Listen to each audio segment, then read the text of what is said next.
Welcome to a mini Smart Firefighting podcast series, recorded live at the Institute of Fire Engineers booth during the 2024 AFAC show, Down Under in Sydney, Australia. Throughout these conversations, we dive into critical issues like fire safety, emerging technologies, diversity in the fire service, and innovative solutions for emergency response.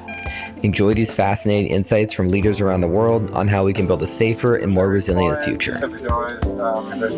Andrew Gissing, CEO of Natural Hazards Research Australia, discusses the challenges of climate change and natural hazards in Australia and the United States.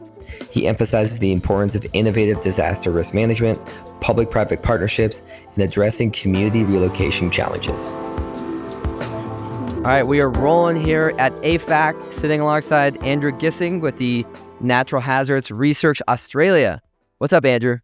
Kevin, good to be on your podcast. Yeah, well, I was giddy last night and excited when you said you had listened to another podcast before. So yeah, I appreciate you being a listener. All the way from here in Australia. You're clearly making it globally. I mean, one podcast at a time. We're over the 300 threshold now. So just doing it one brick at a time. Well, it's great to have you here. Yeah, it's good to be here. I will say, I really do enjoy the Australian spirit, the vibe, the dynamic, the kind of the not taking yourself too seriously, and a little bit of self-deprecating humor, and it just fun, good people. Yeah. But I think one of the important things is that we've got similar challenges too, right? So same but different. Yeah, particularly with climate change, changing wildfires in the US, the same that they are here in Australia, and the worsening natural hazard risks that we're facing, same in the US, same in North America, same here in Australia. Yeah, and it ties a lot to Dr. Laurie Morrell-Merrill's comments about Fire Service One Voice, but particularly Global Fire Service One Voice, and how we all share the same problems, and instead of a bunch of different groups working on the same exact thing and disjointed efforts, how do we continue to align and share and join forces to be able to deploy the minimal amount of resources we have to make more positive change, and deploy these minimal resources to making the best impact to help first responders and the community at large. Yeah, absolutely. And that's something that we've been thinking a lot about, not only sharing international lessons through community of practice, etc., but thinking about transformational change in disaster risk management here in Australia and globally. We launched a report that people could find on our website called Be Ahead of Ready. And it's all about encouraging big thinking for our future.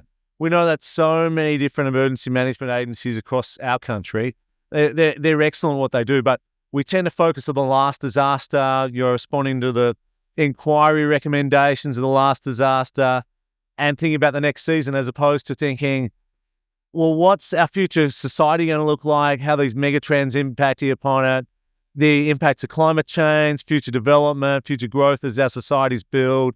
What does that mean in terms of future disaster scenarios? What capability do we need to be building now? What policy changes do we need to be inspiring to make sure that we are ahead of ready for the future? I love that phrase, ahead of ready. And that's kind of like the other phrase I've heard throughout my life is the best disaster is the one that doesn't happen. So there's part where it's, hey, how can we prevent disaster? But then all the other one is, we know some disasters will happen. How do we make sure we're ready to be able to respond?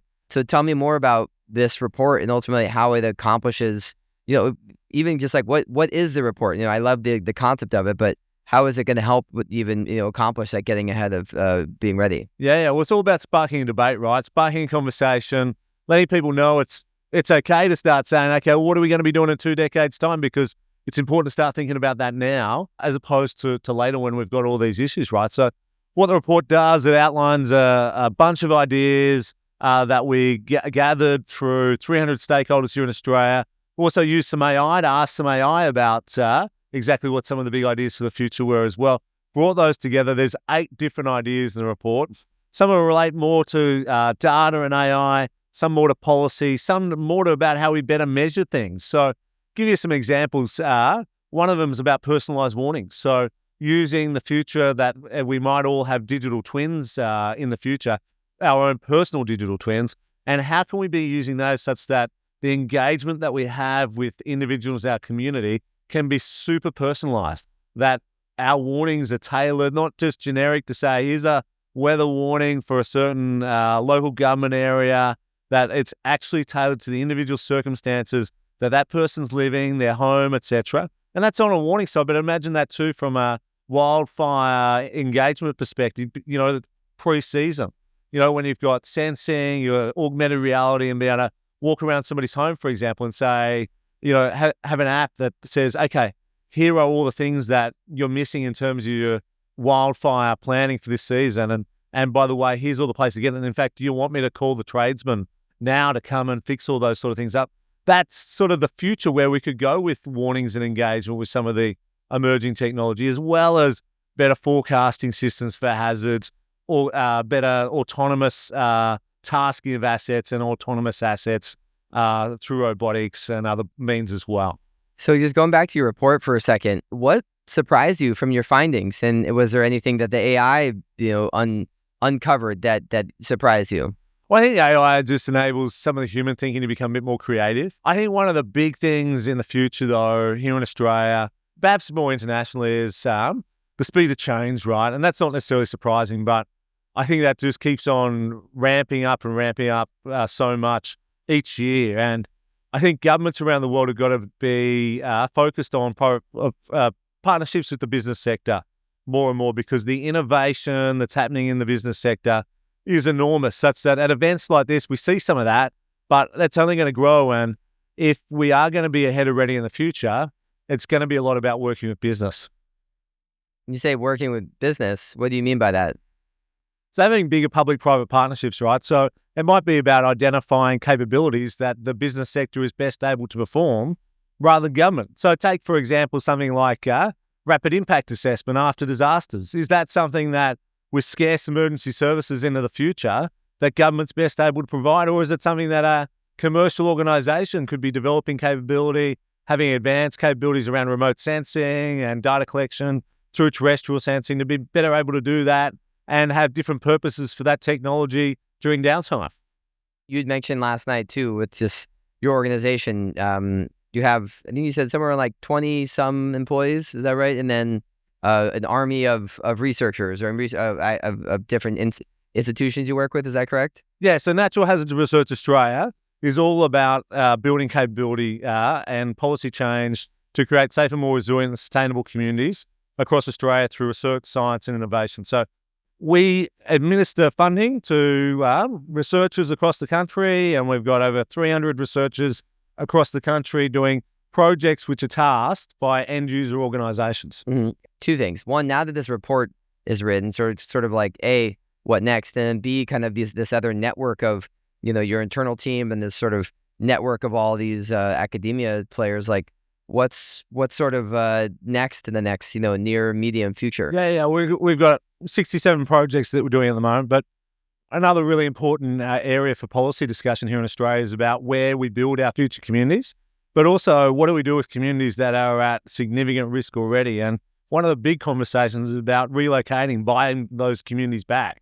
We've seen that happen during wildfires after the 2009 Black Saturday bushfires in Victoria. And so when we're really looking at worsening natural hazards because of climate change, how are we going to be focusing our resources? Government's already spending in Australia about $1.5 billion on buyback and retrofitting projects after recent floods. That demand's only going to grow more and more from a financial perspective as communities become more and more exposed. So we're doing research in that area, doing research on how to better understand risk, mitigate risk, future workforces, future technology, future capabilities. We really do have an endless agenda for research. I love that. So yeah, get your hands on a few different things, which is awesome. Is there ways, or how can other stakeholders outside of Australia and Oceania work or collaborate with you? Yeah, well, the first thing is to go to our website. So our website is naturalhazards.com.au. On there, you'll find resources about all the work that we're doing. One of the key things is our regular webinars. So people subscribe to our newsletter, they can find out about all our webinars. It's a great opportunity to hear from all our leading researchers about the work that they're doing and really engage with all the information that we're providing that will help build future capability across the sector here in Australia and internationally as well. That's awesome. And then it's what, I guess now officially September. What's, the next couple of months, the rest of the year, what's top of mind, and any plans or big other events or things that you're tracking? Well, we're running a big event next week on nature positive disaster risk reduction, looking at all the investment that's coming into nature positive. Here in Sydney in October is the Global Nature Positive Summit. So the opportunities that investment provides for future disaster risk reduction will be a really important opportunity globally to look at how we can be better reducing disaster risk. But as we move on to later on in the year, it starts to be Australia's high risk weather season. So bushfires, cyclones, severe storms, heat waves, they're all the things that we'll be looking forward to this summer. I will say I always just thought Australia was always warm, but it's been moderately cold in the morning. So yeah, you gotta sometimes forget that. Different part of the world and different hemisphere. So it's the reverse. Well, we used to occasionally have a fairly good ski season in Australia, but not anymore. This year's ski season, I think, it's probably lasted about 6 weeks. Oh, wow. And so, well, that snow's all been melting away. Yeah.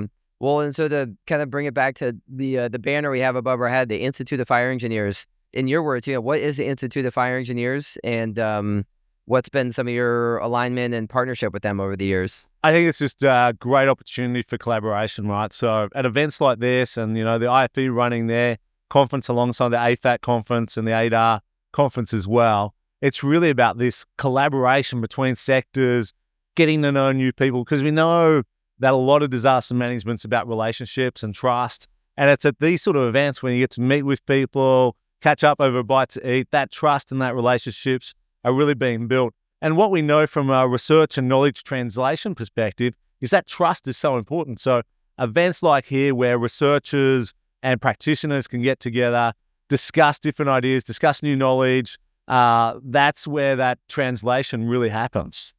Love that. And then one thing I'd love to throw to you, a final question is, what's maybe a quote or a motto or something that whether you live by or something to do with business or any sort of kind of parting thoughts that you could leave us with here today?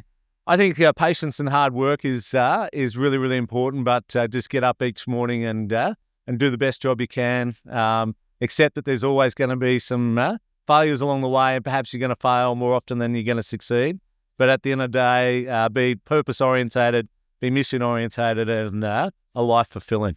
Andrew, well said. Well, I too struggle and fail every day, and this has got to continue to learn and apply and align yourself with other bright individuals and organizations that help elevate the game. So just excited to continue. I'm excited to deep dive in your report. I got a 16-hour flight coming up in a few days, so I'm going to nerd out over it, and I hope we can find a way to create some content and build some awareness about the whole report. Well, have a safe flight back. It's been great to have you down here in Australia. I look forward to coming back. Thanks, Andrew. Thanks, Kevin. Thanks for listening to this episode recorded alongside the Institute of Fire Engineers during the AFAC show. If you found value in the conversation or learned something new, we'd love to hear from you. Reach out, share your thoughts, and let's keep the discussion going on how we can shape the future of smart firefighting.